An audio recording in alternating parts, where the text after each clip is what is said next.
Bonjour, chers maîtres et chers amis. Merci pour cette invitation, pour la présence. Afin de partager mon cas, les titres que j'ai choisis, Is it too easy? Donc, je n'ai pas de conflit d'intérêt. Is it too easy? Donc, c'est un cas d'une patiente âgée de 76 ans. Elle est hypertendue, diabétique, à très haut risque cardiovasculaire, qui se présente avec un syndrome coronarien, sans sus-décalage, segment ST avec une élévation importante et troponie.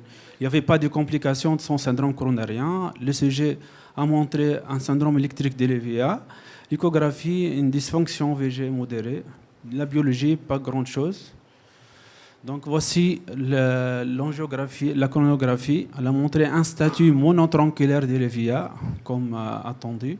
Donc avec une lésion de bifurcation assez longue de l'EVA proximale et moyenne. Donc il n'y avait pas d'autres lésions, c'est une lésion simple qui nous a encouragé de faire une angioplastie ad hoc avec un passage facile du guide coronaire. C'était un guide hydrophile 0014 Rider, positionné facilement au niveau de la distalité, comme vous le voyez avec une boucle en distalité. Donc, puis un stanting direct par un stent actif des 75, des 33, avec un très bon résultat immédiat. Un flux TIMI 3, je ne sais pas pourquoi l'opacification n'est pas visible.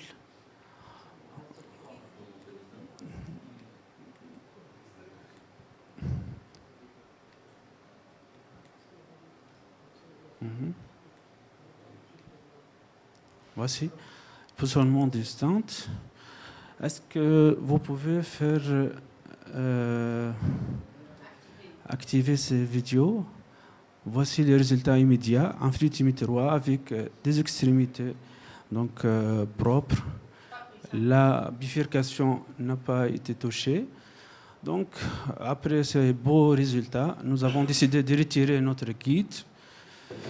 Mais voilà, il y avait une grande résistance au niveau du guide, de l'extrémité distale du guide, avec une petite manipulation. Donc, on a un guide bloqué, un petit fragment du guide, surtout la partie opaque, bloqué au niveau de la distalité, avec tout un filament très fin qui passe à partir de la partie distale de l'EVA jusqu'à le cathéter guide. Donc un guide donc fracturé et donc bloqué au niveau de l'EVA, franchissant les stents, les troncs communs et passe dans les cathéters guides avec un petit fragment très fin. Comment procéder devant cette complication? Est-ce que vous essayez de l'extraire ou bien on peut le garder en place? Le fragment qui reste là-bas, ce n'est pas vraiment les guides, c'est un filament très fin. Nous avons perdu tout contact. Oui, il est encore dans les cathéters guides. Mais un petit filament très fin, ce n'est pas les guides 0014. Il avait un étirement arraché. Voilà. Donc, voici schématiquement les guides qui passent de ce niveau, puis il y avait beaucoup de risques si on décide de garder les guides en place. On risque de faire une thrombose du stent, une migration, puis un AVC, ou bien au long cours une résonance. Donc notre décision était bien évidemment essayer de retirer ces petits fragments.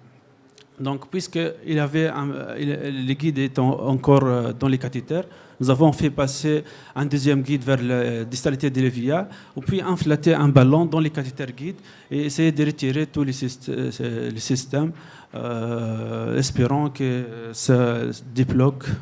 Mais ça n'a pas marché. Nous avons essayé un peu plus que ça en inflatant un ballon dans les stents en intrastante avec des pressions modérées et faire retirer dans le but de débloquer la distalité du stent, mais toujours aucun résultat. Troisième méthode qu'on a essayé de faire, acheminer les guides, les nouveaux guides, et qui est bien évidemment différent des premiers, dans les mêmes schémas que le premier, et essayer de débloquer, mais toujours aucun. Oui, on va essayer ensuite les lassos. Donc, toujours, même avec des inflations au niveau de la distalité par un ballon 1,25, mais sans aucun résultat. Donc, les mécanismes, donc l'hypothèse qu'on a retenue, il y avait une petite dissection au niveau de la distalité de l'EVIA où les guides a été piégé là-bas, ou bien il est bloqué dans une petite branche septale ou une sorte comme ça. Donc, il y avait une grande résistance au niveau de la distalité. Non, aucune résistance. Où c'était bouclé, on avait l'impression que c'était très bien protégé. Un deuxième guide, en essayant de fixer les parties qui flottent dans l'aorte, mais ce n'était pas une très bonne idée, aucun résultat, en arrivant enfin au lasso. Plusieurs tentatives. Nous avons essayé de piéger les fragments qui flottent. J'espère que c'est bien visible, mais il y avait un fragment qui flotte jusqu'à le cross de l'aorte. Cette méthode a permis de retirer des petits fragments, mais la partie qui est fixée au niveau de l'EVIA, passant par le stent et les troncs communs, toujours en place. Voici les lassos, qu'est-ce que nous a permis. En fait, nous avons associé les lassos au ballon car les fragments étaient très fins. Ils échappent chaque fois au nœud fait par les lassos. Deux petits fragments retirés, mais juste la partie qui se trouve dans l'EVIA. Donc, après plusieurs tentatives,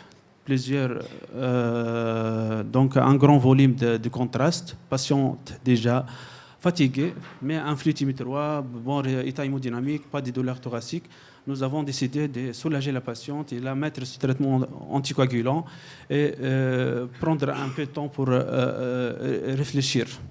Donc, quelques jours après, une deuxième tentative, bien sûr après des avis des chirurgiens et des experts. Une deuxième tentative, nous avons décidé de mettre en distalité deux guides, l'un qui porte un petit ballon, une petite inflation au niveau de la distalité, puis les deux guides ont été donc introduits dans les mêmes torqueurs et nous avons fait des tours dans un sens ou dans l'autre pour essayer de fixer les guides. Et ensuite, nous avons retiré les deux guides en même temps. Eh bien, là ça marche très bien. Les guides se débloquent de la distalité et suivent des autres guides.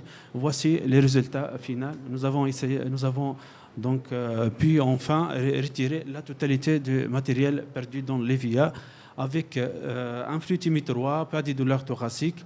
Juste, il y avait une dissection au niveau de la partie très distale de l'EVIA, sans retentissement électrique ni clinique. Donc la patiente n'a pas présenté de douleur. Nous avons gardé une anticoagulation curative pendant des jours et donc mise sortante après quelques jours.